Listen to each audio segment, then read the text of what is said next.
हाँ भाई, चलो आज की क्लास शुरू कर रहे हैं और पढ़ाना है हमें कैश फ्लो स्टेटमेंट। यह है मिस चारू पांडे और आज अब हम लोग बात करने जा रहे हैं दूसरे बिजनेसमैन की। एंड ये जो बिजनेसमैन है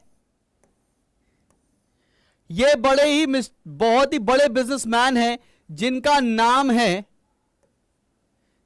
नाम है मिस्टर दाऊद इब्राहिम।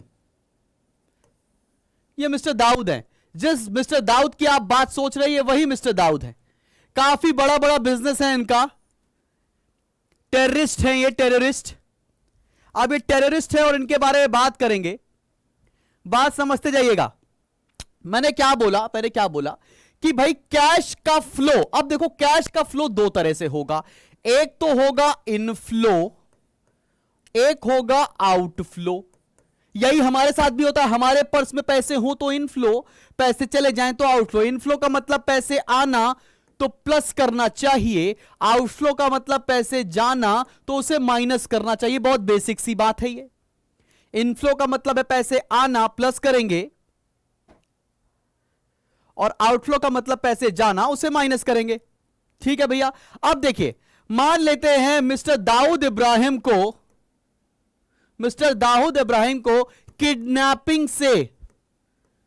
किडनैपिंग से 10 करोड़ रुपए मिले हैं। तो ये जो इनकी सीए है मिस चारू पांडे, ये क्या इनसे पूछेगी कि सर आप किडनैपिंग से पैसा कमा रहे हैं सर, ये तो बहुत खराब बात है सर। क्या ये क्या करेगी, बताओ करेगी क्या ये मिस चारू पांडे? क्या करेंगे अगर इनको 10 करोड़ रुपए किडनैपिंग से मिला है? चारू पांडे क्या करेगी? Charu Pandey being a chartered accountant of Dawood की कंपनी क्या करेगी? क्या करेगी बताओ? चारू तुम ही जवाब दे दो ना बेटा।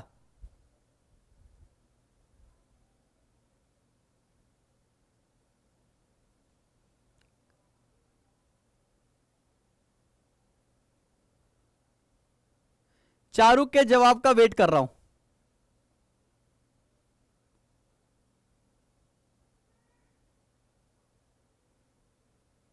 चारू के जवाब का वेट कर रहा हूं। चारू जवाब ही नहीं दे रही। भाई कुछ नहीं, चारू चुपचाप करेगी, अकाउंट्स बनाती है, पैसे आए हैं ऐड कर देगी। क्या इमोशनल हो जाएगी चारू? चारू बिल्कुल इमोशनल नहीं होगी। अरे उसने कहा भैया हमें तुमसे मतलब ही नहीं है, तुम कहां से पैसे ला रहे हो इससे मतलब नहीं। पैसे आएंगे ऐड करेंगे, पैसे जाएंगे माइनस करेंगे। बात समझ में आई? क्लियर है? बुक्स में एंट्री डाल देगी वो लोग। यस भैया, अब दाऊद इब्राहिम को किडनैपिंग से पैसा आया, ऐड कर दिया। जज्बात नहीं दिखाए उसने, हे भगवान, ओ माय गॉड, ये सब कुछ नहीं। पैसे आएंगे। अब देखो, अब क्या हो गया, दाऊद इब्राहिम के वहां थेफ्ट हो गया, थेफ्ट। इन्हीं के घर में चोर के घर में चोरी हो गई। क्या करेंगे? क्या करेंगे? क्या करेंगे जल्दी बता दो। दाऊद इब्राहिम के घर में चोरी हो गई, क्या करेंगे? No questions asked, no strings attached. ये तो आजकल की भाषा है ना, तुम लोग समझ ही रहे होगे। माइनस कर देगी। चारू को दुनिया से कोई मतलब नहीं। चारू चार्टर्ड अकाउंटेंट, पैसा आया ऐड, पैसा चला जाएगा माइनस, कुछ और नहीं, दिमाग नहीं, साम दाम दंड भेद केवल प्लस और माइनस करने में लगाएगी। क्या बात समझ में आ रही है? क्या बात समझ में आ रही है? सब बच्चों को यहां तक क्लियर है?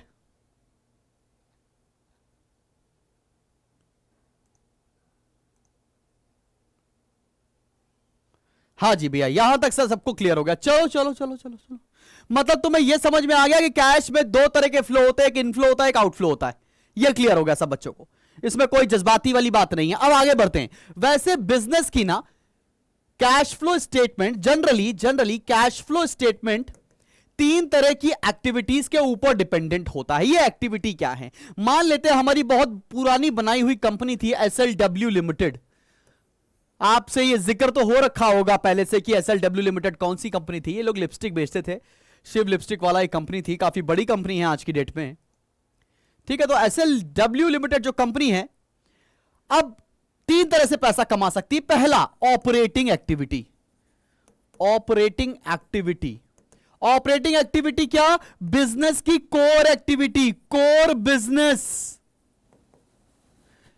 मतलब अगर एसएलडब्ल्यू का मेन काम कॉस्मेटिक्स का है तो कॉस्मेटिक्स से कमाया जाने वाला पैसा कहां रिकॉर्ड होगा? ऑपरेटिंग में।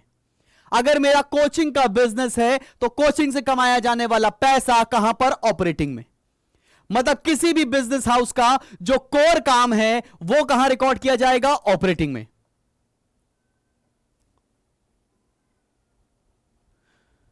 नहीं सान्या, नहीं होगा। ठीक है भैया, आगे बढ़ते। दूसरी एक्टिविटी क्या है? दूसरी एक्टिविटी है investing activity. Investing activity, investing activity बोले तो इन्वेस्टिंग मतलब related to fixed assets.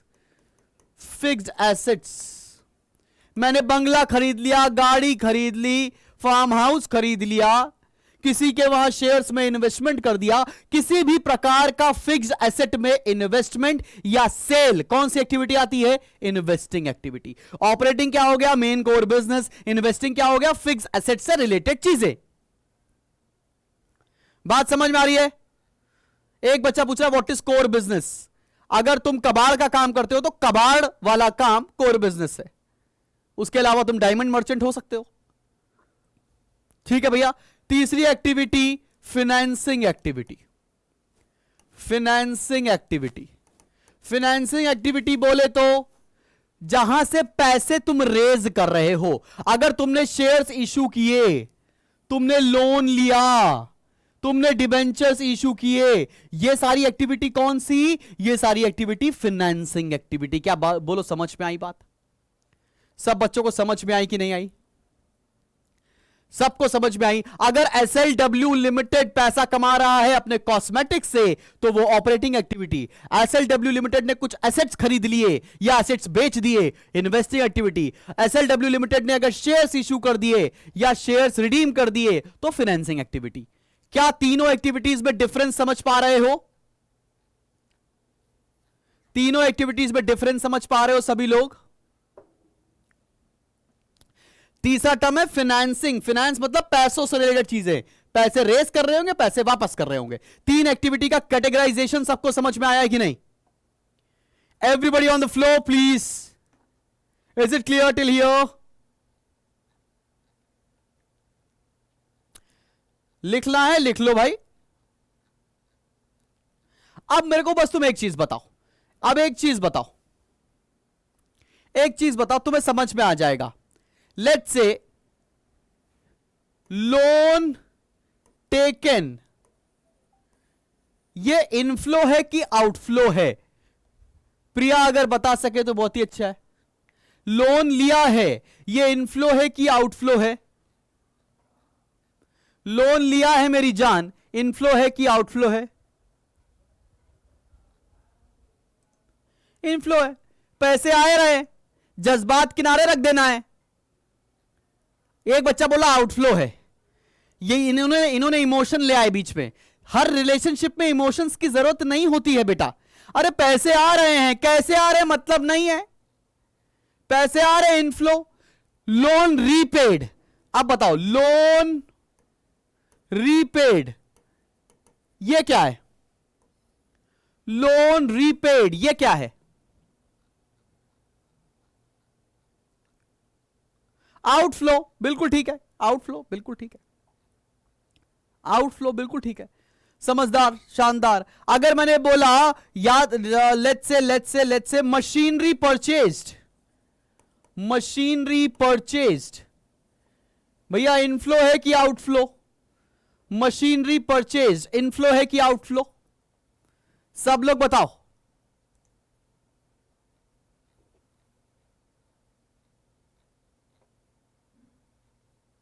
Outflow.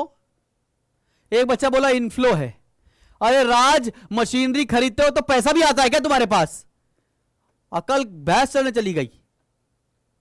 Machinery खरीदने पैसा, पैसे से लेन देन है यहां पर खाली, ठीक है ना भैया? और किसी जज्बात से रिलेशनशिप नहीं है। और अगर लिखा हो लेट्स से मशीनरी सोल्ड, तब ये इनफ्लो है कि आउटफ्लो? जल्दी जल्दी बता दो।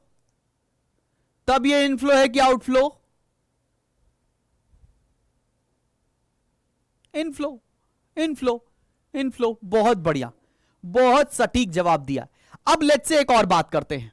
एक और बंदे की एंट्री हो रही है और इनका नाम है मिस्टर अनिकेत।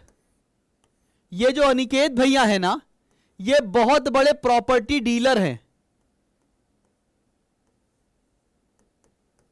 बहुत बड़े प्रॉपर्टी डीलर हैं। कैसे पता प्रॉपर्टी डीलर है? क्योंकि गले में ये बड़ी मोटी सी सोने की चेन पहनते हैं, 50 तोला की। ये प्रॉपर्टी डीलर है भैया, बहुत बड़े। ये प्रॉपर्टी डीलर है। इनका नाम क्या है? Mister Aniket, mister Aniket. हाँ भैया, मिस्टर अनिकेत। ये मिस्टर अनिकेत जो है ना भैया, ये बहुत बड़े प्रॉपर्टी डीलर है। मिस्टर अनिकेत बहुत बड़े प्रॉपर्टी डीलर हैं। अब देखो भैया, अब इनका कोर बिजनेस क्या? इनका कोर बिजनेस क्या हो गया? इनका कोर बिजनेस तो हो गया real estate. Real estate, property का कोर बिजनेस हो गया। अब तुम ये बताओ, इन्होंने बिल्डिंग खरीद ली, इन्होंने बिल्डिंग खरीदा है, कौन सी एक्टिविटी? इन्होंने बिल्डिंग खरीदा है, कौन सी एक्टिविटी मेरी जान बता दो? इन्होंने बिल्डिंग खरीदी है, कौन सी एक्टिविटी? कौन सी एक्टिविटी? बिल्डिंग। जल्दी जल्दी बताओ।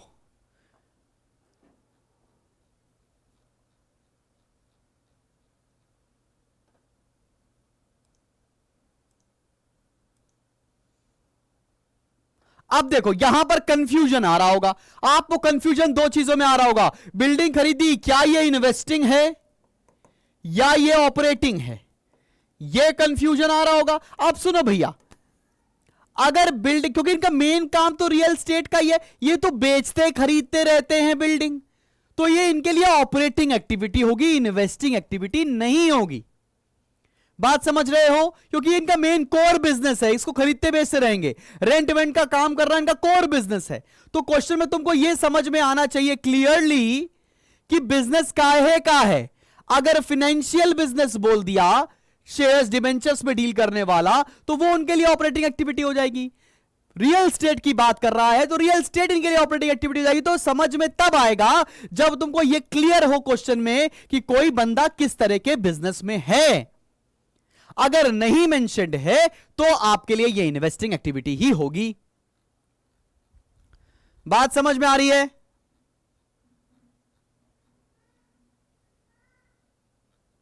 श्रिया, तुम्हें समझ में नहीं आया तो मैं बता रहा हूं, क्योंकि इसके लिए इन्वेस्टिंग एक्टिविटी क्या होती है? फिक्स एसेट्स में इन्वेस्ट कर दिया, रोज खरीद बेच थोड़े रहे। जो रोज का काम ही यही है, इनका बिजनेस ही मॉडल ही यही है कि हमको रोज मकान खरीदना है, बेचना है। इनकी इन्वेंट्री है ये, इनके लिए करंट एसेट है ये। बात समझ पा रहे हो? क्या यहां तक मेरी जान तुमको समझ में आ गया?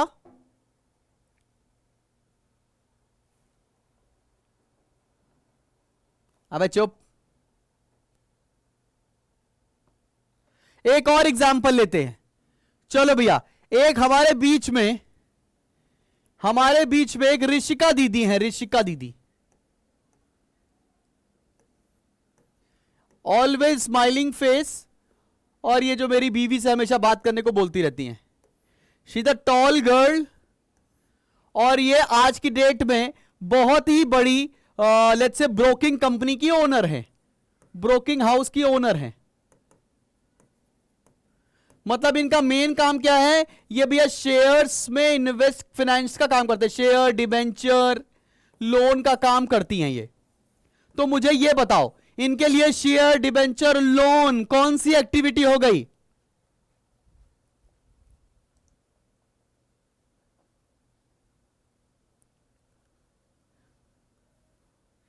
बताओ जल्दी, कौन सी एक्टिविटी हो गई? ऑपरेटिंग। क्या इनके लिए फाइनेंसिंग एक्टिविटी हुई? नहीं, इनका काम ही यही है, फाइनेंसिंग कंपनी का काम ही यही है, रोज शेयर डिबेंचर खरीदना। तो उनके लिए वो ऑपरेटिंग बिजनेस हो गया। क्या तुम्हें सब बच्चों को ये बात समझ में आई है? क्या सब बच्चों को आंखों के रास्ते दिल में उतरी है कि नहीं उतरी बात? क्या आंखों के रास्ते दिल में उतरी है कि नहीं बात?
ऑपरेटिंग, बिल्कुल ठीक है, बिल्कुल ठीक है।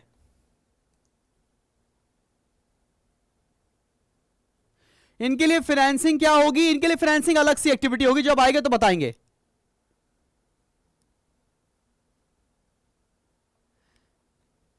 यार नहीं, कॉल आया था फॉर समथिंग डिफरेंट।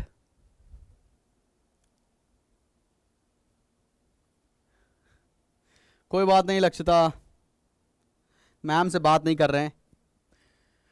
कह रहा please explain the broker one. Broker भैया क्या है? ब्रोकर के लिए रियल स्टेट का काम करना इन्वेस्टिंग एक्टिविटी नहीं, ऑपरेटिंग होगा। चलो खैर, इस पर हमको समय ज्यादा बर्बाद नहीं करना है। अब आते हैं मुद्दे की बात पर। मुद्दे की बात पर आते हैं। अब कितने बच्चों को, सच सच बताना, शेयर मार्केट में आगे चल के इन्वेस्टमेंट बैंकिंग में, ये मतलब कंपनी के स्टॉक्स, इन सब में बड़ा इंटरेस्ट है? जल्दी से बताओ।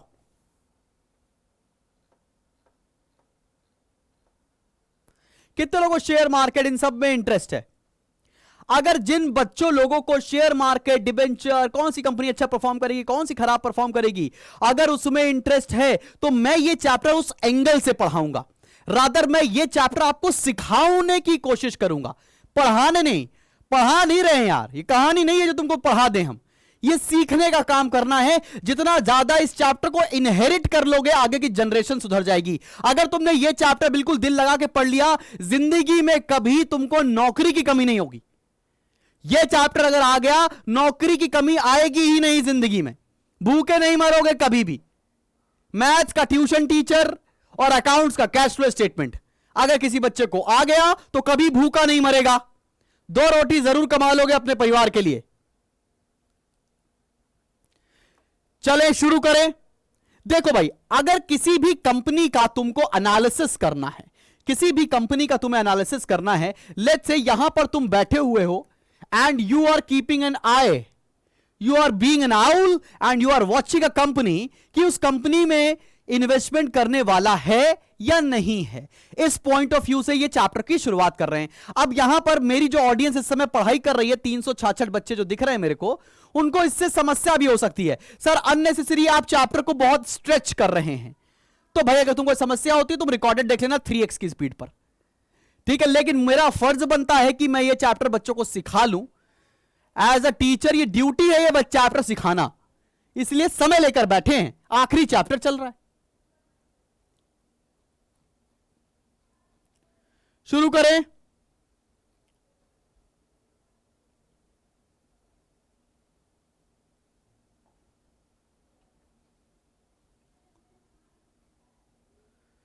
चलो, नो अनवांटेड क्वेश्चंस। चलो मैं आपको एक ऑपरेटिंग एक्टिविटी का ना फॉर्मेट बता रहा हूं, मेरे साथ साथ कृपया करके ये फॉर्मेट लिख लीजिए। ऑपरेटिंग एक्टिविटी का आंसर एक फॉर्मेट के थ्रू निकलता है। सबसे पहला जो टॉपिक होता है इसके अंदर, या सबसे पहला पॉइंट जो आपको कैलकुलेट करना होता है, वो होता है net profit before tax. Net profit before tax, इसमें एडजस्टमेंट करते हैं अपन नॉन ऑपरेटिंग एक्सपेंसेस को ऐड करते हैं, लिख लो मेरे साथ, नॉन ऑपरेटिंग इनकम को करते हैं minus. Similarly non cash expenses को किया जाता है ऐड। अभी रीजन मत पूछना, मैं बताऊंगा खुद से। यह करने के बाद जो सेकंड चीज आती है निकल के, उसे बोलते हैं हम लोग operating profit before working capital changes. एक स्टेप ये रहा, एक स्टेप ये रहा। अब इसके नीचे आपको एडजस्टमेंट करना होता है। क्या? करंट एसेट कभी बढ़ेंगे तो करना पड़ेगा माइनस, करंट एसेट कम होंगे तो करना पड़ेगा प्लस, करंट लायबिलिटी बढ़ेंगी तो करेंगे प्लस, करंट लायबिलिटी कम होंगी तो करेंगे माइनस। बहुत सिंपल सा अप्रोच यहां तक। Point number 4। पॉइंट नंबर 3, यह करने के बाद निकल कर आता है कैश जनरेटेड फ्रॉम ऑपरेशन।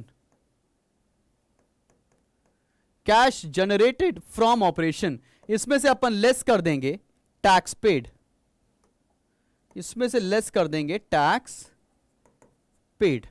फिर आपका जो आंसर आएगा वो आएगा पॉइंट नंबर 4, वो होगा कैश फ्लो। अगर आंसर पॉजिटिव है और अगर नेगेटिव है तो यूज्ड इन ऑपरेटिंग एक्टिविटी।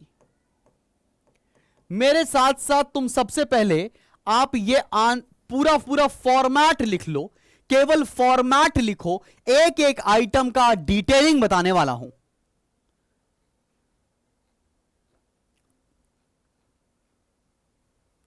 जल्दी से नोट करो, जैसे ही नोट कर लेना फटाफट से जय हिंद लिख देना। मान्या मैंने अभी एक्सप्लेन किया ही नहीं, केवल लिख लो।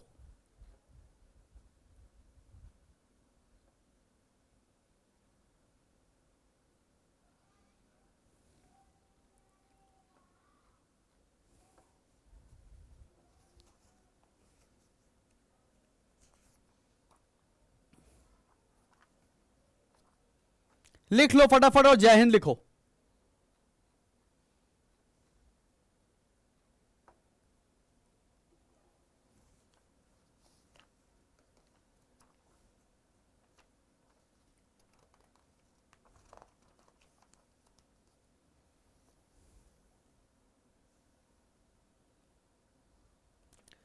अब देखो नेट प्रॉफिट बिफोर टैक्स कैसे निकालते हैं। नेट प्रॉफिट बिफोर टैक्स कैसे निकालते हैं? बड़ा सिंपल सा फॉर्मूला है, P and L balance plus करते हैं transfer to general reserve plus करते हैं प्रपोज्ड डिविडेंड, वो भी करेंट ईयर का, plus provision for tax current year का, प्लस करते हैं इंटरिम डिविडेंड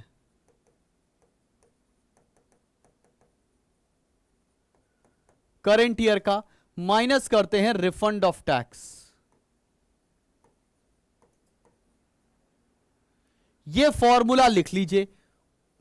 कुछ क्वेश्चन अभी मत पूछिए, केवल लिख लीजिए, लिख लीजिए।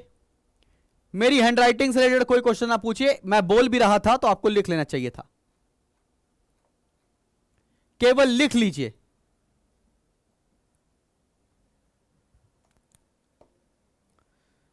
डन नहीं बोलते हैं, जय हिंद बोलते हैं। लिख लिया तो जय हिंद बोलो।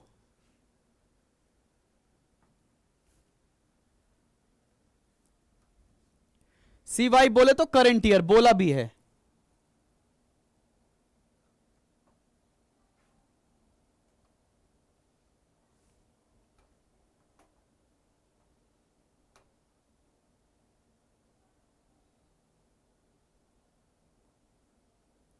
Twenty one.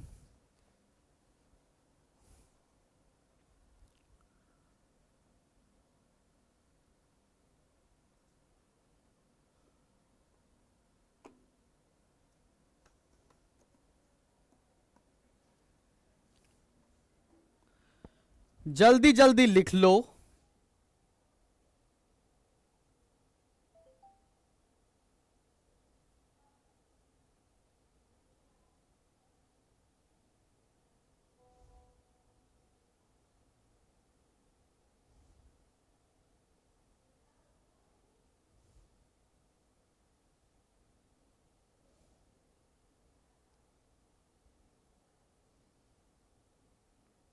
लो भैया साइड हो गए।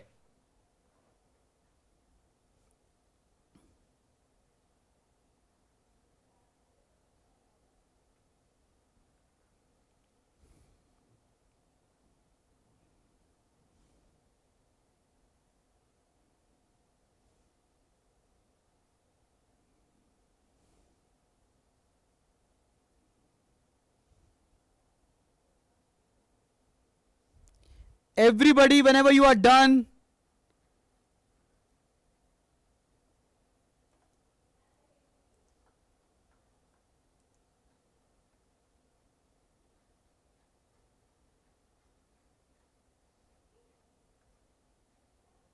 विवेक शर्मा बोलते भी हैं, सुनाई तो पड़ता होगा ना बेटा, जब बोल रहे थे तब लिख लेते। If you can not understand my handwriting, I hope your ears are working.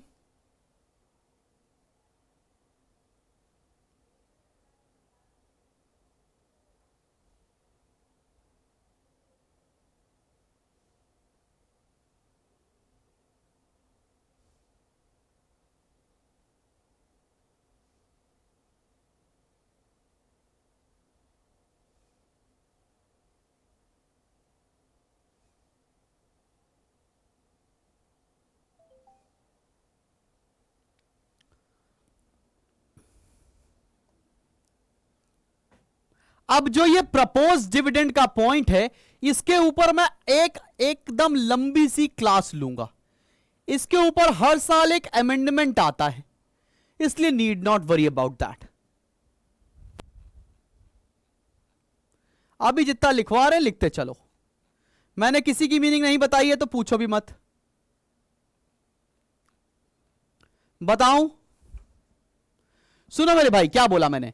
अगर आपको किसी भी मेन बिजनेस की इनकम निकालनी हो, कोर बिजनेस की इनकम निकालनी हो, लेट्स से किसी का एक बेकरी बिजनेस है, अब उस बेकरी बिजनेस की इनकम निकालनी हो, यह पता लगाना हो कि वो बंदा या वो कंपनी अपनी कोर बिजनेस से कितने पैसे कमाती है, तो ये कौन सा स्टेटमेंट देखना पड़ेगा as an investor point of view. As an investor point of view तुम्हें देखना पड़ेगा उसका ऑपरेटिंग एक्टिविटी का बैलेंस। ठीक है ना। अब ऑपरेटिंग एक्टिविटी का बैलेंस क्या है जरा समझते हैं। पहली चीज क्या लिखी है, प्रॉफिट एंड लॉस का बैलेंस। पिछले साल कुछ प्रॉफिट रहा होगा, इस साल कुछ प्रॉफिट रहा होगा। लेट्स से लास्ट ईयर में प्रॉफिट था 2 लाख, इस साल पे है 3 लाख, तो कितना बैलेंस आ जाएगा, 1 लाख रुपीस का। सिमिलरली आप उसमें ऐड करोगे ट्रांसफर टू जनरल रिजर्व, कितना पैसा लास्ट ईयर से इस साल पर जनरल रिजर्व में ट्रांसफर किया जा रहा है। तीसरा है प्रपोज्ड डिविडेंड। ये प्रपोज्ड डिविडेंड क्या होता है, डिविडेंड क्या होता है, शेयर होल्डर्स को प्रॉफिट का एक हिस्सा जो कंपनी पे करती है। प्रपोज डिविडेंड का मतलब क्या है, प्रपोज डिविडेंड का मतलब यह है कि अभी पे नहीं किया गया है, केवल बोला गया है कि देंगे, इसलिए प्रपोज डिविडेंड का हमने करंट ईयर का अमाउंट लिखा है। एस्ट्रिक्ट भी बनाया है क्योंकि यह सबसे लास्ट पॉइंट होगा जो हम डिस्कस कर रहे होंगे। ठीक है, आगे बढ़ते हैं। उसके बाद क्या है, फिर provision for taxation for the current year it has to be added. ये प्रोविजन फॉर टैक्सेशन क्या होता है भाई, हर साल कंपनी को साल के आखिर में कुछ ना कुछ टैक्स पे करना होता है। वो टैक्स का जो आपने पहले से ही आपने एक प्रोविजन बना रखा है कि मुझे आगे चल के इतना टैक्स पे करना है, अभी से पैसा बचाते चलो, तो वो बचाने का प्रोसेस होता है प्रोविजन बनाना। तो प्रोविजन फॉर टैक्सेशन का करंट ईयर ऐड करते हैं। Next is interim dividend. Interim dividend होता है कि भैया वो डिविडेंड जो आपने साल के बीच में अपने शेयर होल्डर्स को ऑलरेडी दे दिया है, वो डिविडेंड जो आपने ऑलरेडी दे दिया है ड्यूरिंग द ईयर, उसको बोलते हैं हम लोग इंटरिम डिविडेंड। फिर क्या है, refund of tax. Refund of tax का मतलब क्या, कुछ टैक्स वापस आ गया तो उसे माइनस कर देंगे। क्या तुमने ये 4 पॉइंट 1 2 3 4 5 6 इनकी मीनिंग क्लियर है कि नहीं, जो पूछ रहा हूं वो बताओ बस।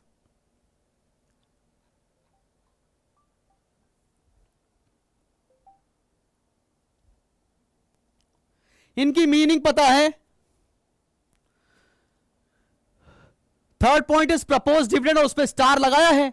अनिकेत वही तुम पूछोगे क्योंकि मैंने बोला है ना उसको डिटेल में पढ़ाऊंगा, तो तुमको अभी पढ़ना है, वो है कि नहीं भैया, है ना अनिकेत।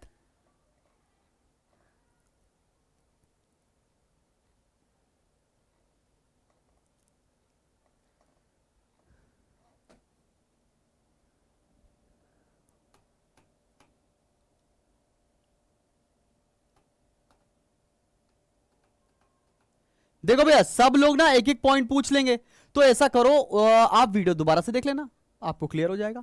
मैंने बता दिया क्या बता रहा था मैं। P&L बैलेंस, दोनों प्रॉफिट के पिछले और इस साल का डिफरेंस, जनरल रिजर्व भी डिफरेंस होता है, प्रपोज डिविडेंड भी आपको क्वेश्चन में क्लियरली मेंशन होगा। प्रपोज डिविडेंड का मतलब क्या होता है कि भैया कितना डिविडेंड इस साल कंपनी ने प्रपोज किया है कि अपने शेयर होल्डर्स को वो देगी। इंटरिम डिविडेंड का मतलब होता है वो डिविडेंड जो ऑलरेडी कंपनी ने साल के बीच में अपने शेयर होल्डर्स को दे दिया। प्रोविजन फॉर टैक्सेशन का मतलब क्या, वो पैसा जो कंपनी टैक्स देने के लिए बचा रही है। और रिफंड ऑफ टैक्स का मतलब क्या है कि हमने पेमेंट कर दिया था, एक्स्ट्रा टैक्स दे दिया था, तो कुछ टैक्स का पैसा सरकार ने वापस कर दिया, उसे बोलते हैं refund of tax. I guess I am like clearing each and everything. ठीक है भैया, यहां तक समझ में आई बात? हाँ, टैक्स रिफंड भी होता है अमृता।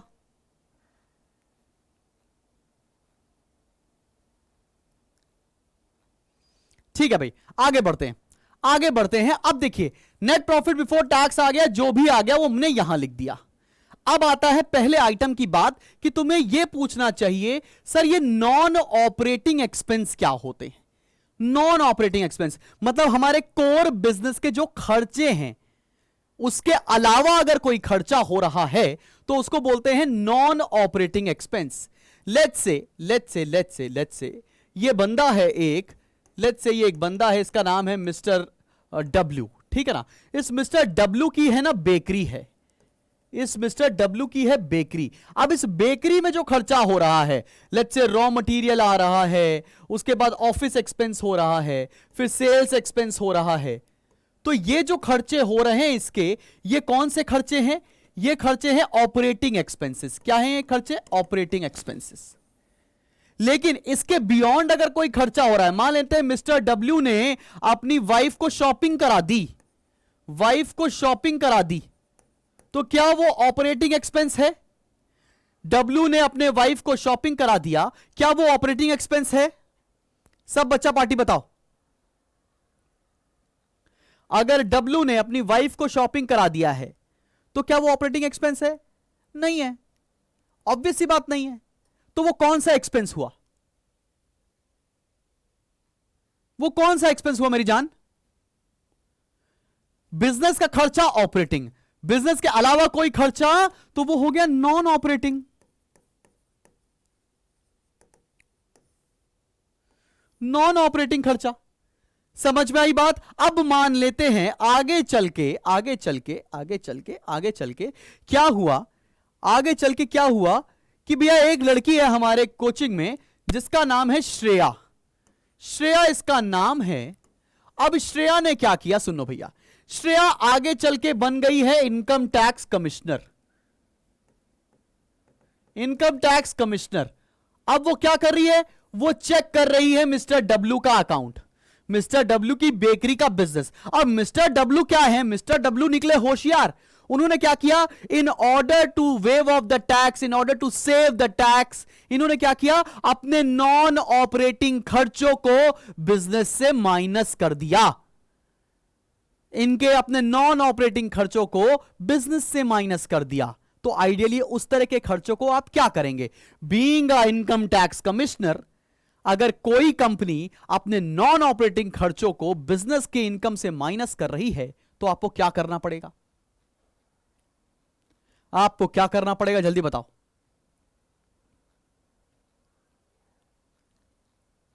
क्या करना पड़ेगा?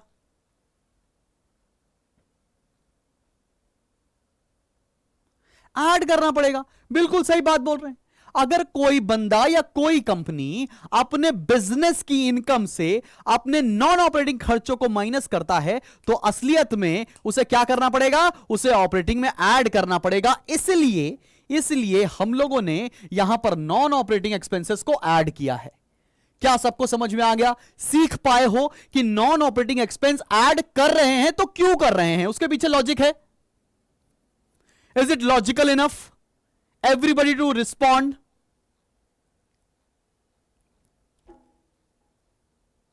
बात समझ में आ गया? चलो भैया ये समझ में आ गया, बहुत बेहतरीन। अब आगे बात करते हैं नॉन ऑपरेटिंग इनकम। आज की डेट में ना क्या होता है कि बड़े बड़े जो कंपनी वाले हैं ना वो देखते हैं भैया हमें मार्केट से पैसा उठाना है। इन्वेस्टर तो बैठा है बेवकूफ, उसको दिखाओ कि कंपनी हमारी प्रॉफिटेबल है तो लोग हमारी कंपनी में पैसा लगाएंगे, है कि नहीं भैया?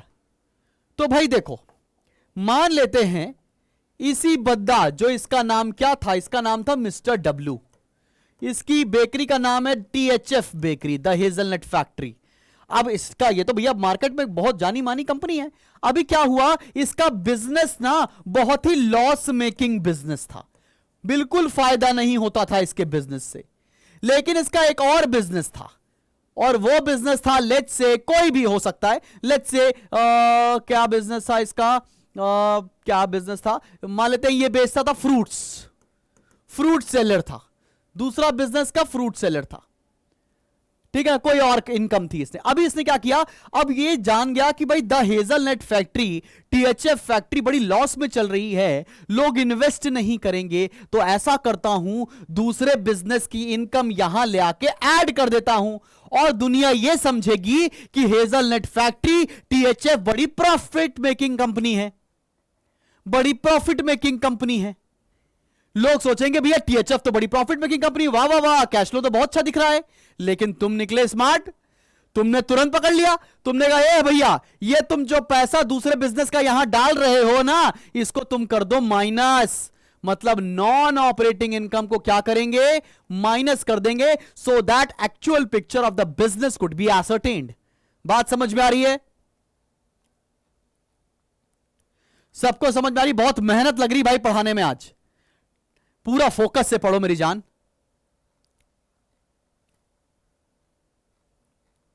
बात समझ में आई? एकदम समझ में आ गई? चलो भैया, यह भी समझ में आ गया। अभी तीसरा आइटम सर आपने क्या लिखा है, जरा वो भी पढ़ लो। तीसरा आइटम क्या लिखा है? तीसरा आइटम लिखा है नॉन कैश एक्सपेंसेस।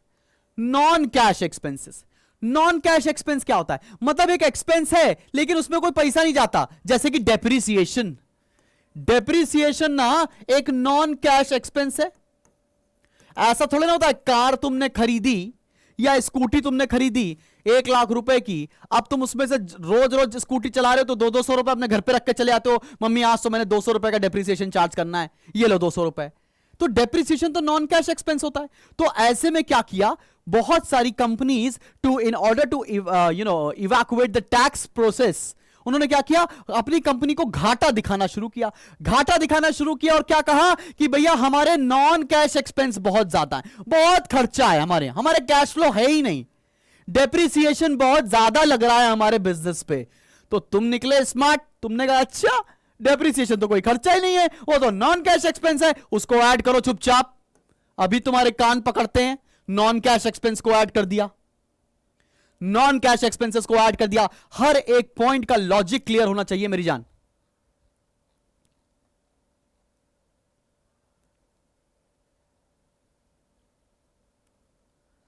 एकदम बात समझ में आ गई? एकदम बात समझ में आ गई?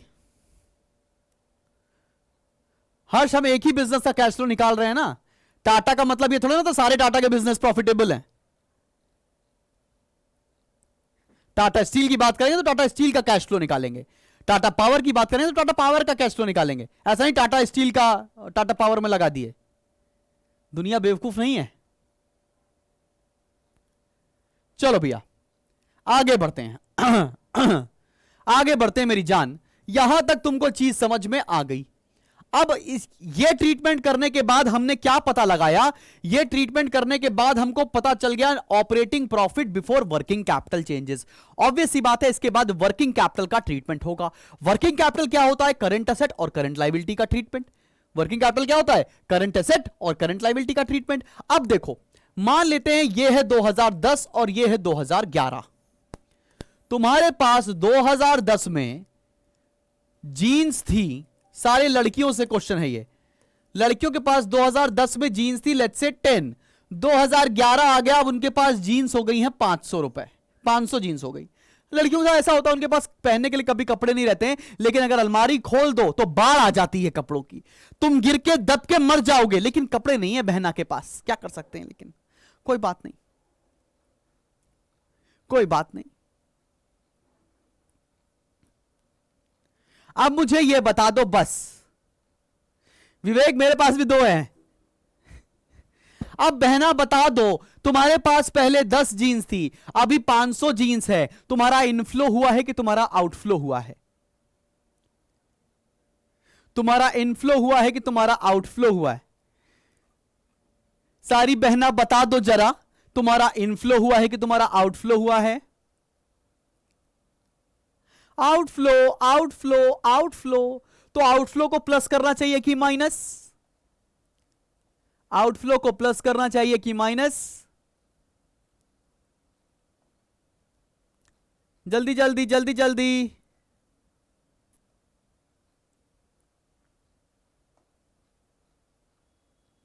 माइनस करना चाहिए, आउटफ्लो को माइनस करना चाहिए, बिल्कुल सही बात।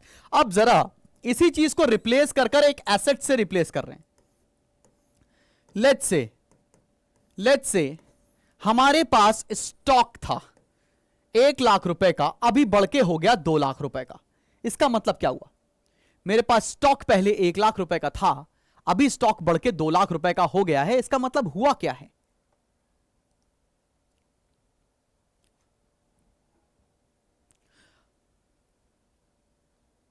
वंशिका, आउटफ्लो इसलिए क्योंकि तुमने जीन्स खरीदी होगी ना, जीन्स खरीदने में पैसे जाते हैं। तुम दुकान में जीन्स खरीदने जाती हो, जीन्स भी ले आती हो, पैसा भी ले आती हो क्या बेटा?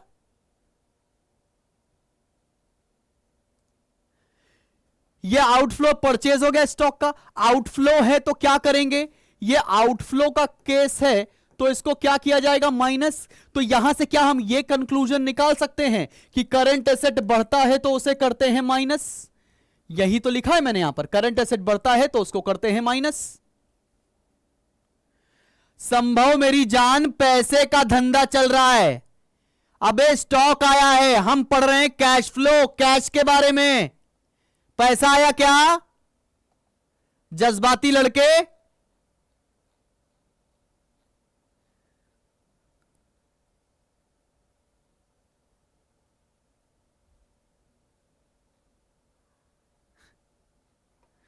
बस समझ में आया? एकदम लॉजिक क्लियर। सिमिलरली अगर स्टॉक 1 लाख रुपए का था और अभी 50,000 का हो गया, इसका मतलब क्या हुआ? पहले मेरे पास 1 लाख का स्टॉक था, अभी 50,000 का हो गया।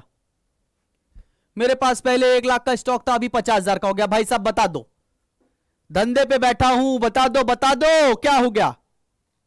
अरे बेच दिया। बहन के पास पहले 5 जीन्स थी, उसने 2 जीन्स बेच दी, तो क्या हो गया? इनफ्लो, पैसा आ जाएगा। मतलब करंट एसेट अगर कम होगा तो उसको करेंगे ऐड। वही तो लिखे हैं यहां पर, एक एक आइटम का जस्टिफिकेशन है अपने पास। तुम्हारे किसी रिलेशनशिप में तुम्हारे किसी काम का जस्टिफिकेशन होना हो, कैश फ्लो के चैप्टर में हर एक बात का जस्टिफिकेशन है मेरे भाई, वो भी डिटेल में। बोला भैया आ गया, समझे? हाँ जी देवांश, बिल्कुल सही बात। आगे बढ़ते हैं, जरा देखते हैं अब आगे क्या हो रहा है। अगला आइटम मान लेते हैं ये 2010 है, ये 2011 है। मुझे मान लेते हैं मेरा एक क्रेडिटर है और क्रेडिटर का नाम है लेट्स से तनिष्का। तनिष्का मेरी एक क्रेडिटर है। मुझे पहले तनिष्का को 2 लाख रुपए देने थे, मुझे अब तनिष्का को 3 लाख रुपए देने हैं। मुझे पहले तनिष्का को 2 लाख देने थे, मुझे अब तनिष्का को 3 लाख रुपए देने हैं। ये इनफ्लो है कि आउटफ्लो? जो बताएगा शूरवीर कहलाएगा, जो बताएगा शूरवीर कहलाएगा। ये इनफ्लो है कि आउटफ्लो? फंस गए दीदी, फंस गई दीदी, फंस गई। ये रे टीली लीली, फंस गए सारे बच्चे। इसका कॉन्वर्स एक और क्रेडिटर है, उसको मुझे 1 लाख देना था, अब 50,000 देना है। दोनों का मतलब समझते हैं क्या हो रहा है?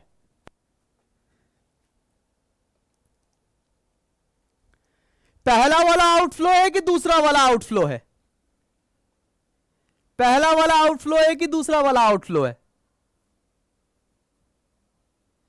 पहला वाला आउटफ्लो कि दूसरा वाला? हाँ अब समझ में आया सर। मान लो मुझे तनिष्का को पहले 2 लाख देने थे, अब 3 लाख देने हैं। मैंने दिए तनिष्का को पैसे, मैंने 1 भी रुपए दिया नहीं दिया, ऊपर ले लिया अलग 1 लाख रुपए। तनिष्का को 2 लाख दे दे, भाई तनिष्का देंगे नहीं, 1 लाख और दे दो, अब 3 लाख देंगे तुम्हें। तो ये तो हो गया हमारा इनफ्लो। इसका मतलब अगर करंट लायबिलिटी बढ़ेगी तो उसको ऐड कर देंगे, वही लिखा है यहां पर। बात समझ में आई? अब सेकंड केस देख लो, पहले 1 लाख देना था, अभी 50,000 देना है। इसका मतलब हमने उसको 50,000 दे दिया है, इसका मतलब यह आउटफ्लो हो गया। इसका मतलब करंट लायबिलिटी कम होती है तो उसको करते हैं माइनस। बोलो जुबा केसरी, आई बात समझ में? ओहो सर, कितने बच्चों ने ये स्कूल में चैप्टर पढ़ रखा था और पढ़ने के बाद ये याद किया था। खाली पैसे से मतलब है बाबू भैया, पैसे से 25 दिन पैसा डबल।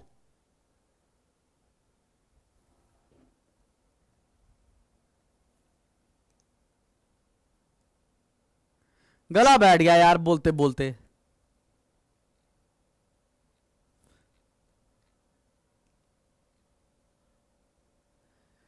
चलो भैया चलो, अब इसका ट्रीटमेंट करने के बाद क्या आता है? कैश जनरेटेड फ्रॉम ऑपरेशन, उसमें से टैक्स पेड माइनस कर देते हैं। टैक्स पेड भी क्वेश्चन में दिया होता है, टैक्स पेड माइनस कर देंगे, जिंदगी आसान हो जाएगी। अगर पॉजिटिव आंसर आया तो cash flow from operating activities, और नेगेटिव आंसर आया तो cash use in operating activities. बोलो भैया समझ में आया यहां तक? अब हो गए हम एग्जॉस्ट, और यहां तक हो गई क्लास खत्म।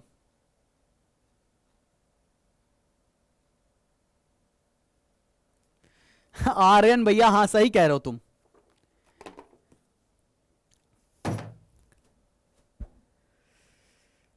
इसलिए भैया जिंदगी में ज्यादा टेंशन मत लो। कौन जिंदगी में है, कौन जिंदगी में रहेगा तुम्हारे साथ, जिनसे तुम 11 बजे के बाद बात कर रहे हो वो तुम्हारे साथ 12वीं खत्म होने के बाद भी रह ले तो बहुत बड़ी बात है। इसलिए संबंधों में समय बर्बाद ना करें, जज्बातों में समय बर्बाद ना करें, पढ़ाई लिखाई और खुद पर समय लगा ले, खुद से प्यार कर ले, बहुत लोग प्यार करेंगे तुमसे फिर। अरे वो कहते नहीं है, उड़ने दे इन परिंदों को आजाद फिजा में गालिब, जो तेरे अपने होंगे वो लौट आएंगे किसी रोज। ये पढ़ लो, जिसको रहना होगा वो रहेगा, जिसको नहीं रहना होगा वो उड़ जाएगा। टेंशन नहीं लेने का। शुभ रात्रि, शब्बा खैर। कोई जरूरी नहीं है Devansh,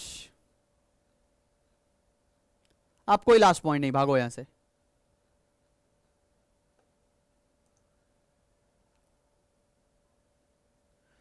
take care, love you all.